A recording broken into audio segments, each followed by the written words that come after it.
argument in clearing Alphon was that he volunteered for a range of scientific tests. But the latest documents reveal that Alphon refused to tell police where he was keeping some of his clothes and a piece of luggage. Neither the defense nor the jury ever knew about this. It was Hanratty who, from the outset, had offered up his clothes for forensic examination.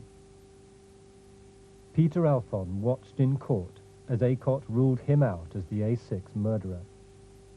Hanratty went to the gallows, but it would not be the last that was heard of Peter Alphon. John Justice had a fellow campaigner who also befriended Alphon.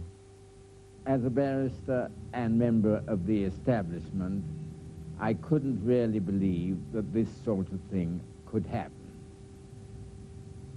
Alphon made a verbal confession to the murder to me in the Blue Angel Club in Berkeley Square one evening. I said to him, "You know, Mrs. Hanratty feels pretty badly about her son being hanged for a murder he didn't commit."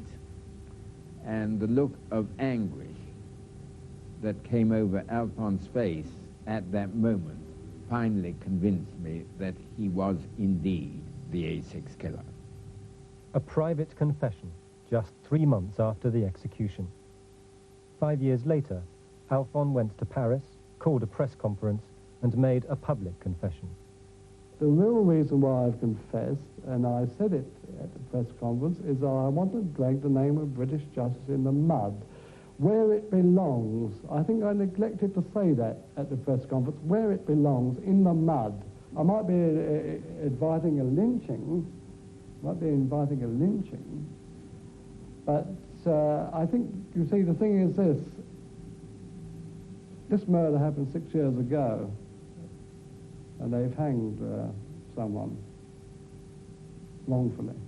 They've hanged him wrongfully. It was Alphon who first provided a motive for the crime.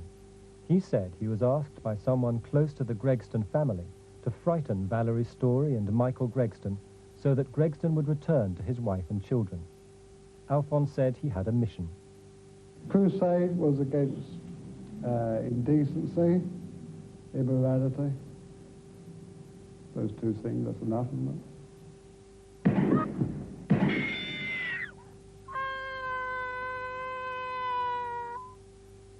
Alphon claimed to have collected £5,000 in the wake of the murder. He has implicated others in his confessions, but there is no evidence against them.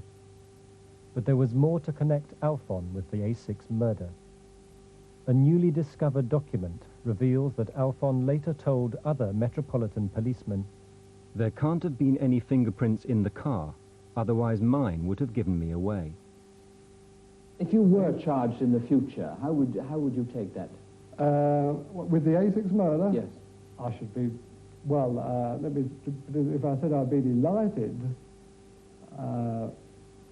well, that may be a little bit hard for your audience, the general public, to appreciate. But as I've been charged with so many things that I haven't done, I would at last like to see the British police charge me with something I had done. James Hanratty's father promised his son that he would prove his innocence. He spent years campaigning, enlisting the support of prominent politicians, journalists, notably Paul Foote, and celebrities like John Lennon, who sponsored a film about the A6 campaign dedicated to clearing Hanratty's name. Judge for yourselves, and that's all I ask you to do. There's 11 witnesses up in North Wales swears in all doubt that Hanratty was there on the night of the 22nd. The Home Office knows they got the evidence, but they just don't want an inquiry. Why? There was doubt at Bedford when they executed him. They know they've got the evidence. Lord Russell, Lord Brockway, Miss Joan Lester, and 180 MPs say in Parliament James Hanratty was innocent. Campaigners believed that there was a straightforward explanation, that someone else had put the gun on a London bus where Hanratty dumped stolen property on a day that no one claimed Hanratty was even in London. That the cartridge cases were put in Hanratty's hotel room, although Hanratty